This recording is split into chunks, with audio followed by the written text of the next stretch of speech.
Today I'm going to walk you through a really useful tip for WordPress users, how to insert or enable the editor option within the appearance section.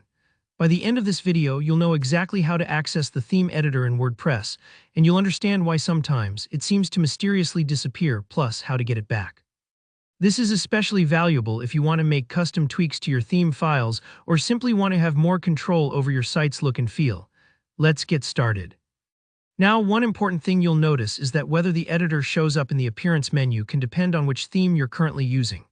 Themes aren't all built the same, and they can influence which settings and tools WordPress makes available to you. It's a little like switching out the blueprint for a house before you start decorating. Some blueprints have extra rooms or different layouts, which give you more options. For this demonstration, I've got two themes ready: a classic theme and a more recent, updated one.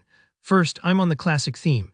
If you take a look at the appearance menu over here on the left side of your dashboard, you'll probably notice, just like I do, the editor option doesn't appear anywhere. That's a bit frustrating if you were hoping to make a quick change in your theme files. But don't worry, this is perfectly normal behavior for certain older themes or themes that are designed with lockdown settings for security or stability reasons. Now let's see what happens when we switch things up. I'm going to activate my newer latest theme. If you're following along, you'll do this by going to Appearance, then Themes, and picking your new theme from the ones you've installed. Click Activate and then let WordPress do its thing. This part might take a few moments, especially if your site has lots of content or customizations. Once the new theme is active, let's take another look over at the Appearance section. And just like that, the editor option is right there. It's appeared ready for you to use. Now you have access to all your theme files. You can tweak the style, CSS, adjust the functions, PHP, or make any other changes you need. It almost feels like a hidden door opening up, giving you access to more advanced customization tools.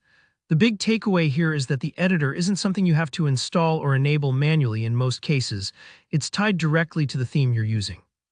If you ever feel confused because the editor's missing, don't worry, you haven't done anything wrong. Just check which theme you're running, and if needed, try switching to a theme that allows more editing capability. Keep in mind, WordPress and theme developers sometimes restrict direct access to theme code for security reasons, so it's always a good idea to back up your site before making any major changes. And that's really all there is to it. Sometimes the simplest solutions are just a click away. I hope this cleared up why you might not see the editor in your WordPress appearance menu and showed you how easily you can regain access by switching themes. If you found this video helpful, please give it a like, and let me know in the comments if you have any questions or if there's another WordPress tip you'd like to see covered. Don't forget to subscribe for more practical tutorials just like this, and I'll see you in the next one.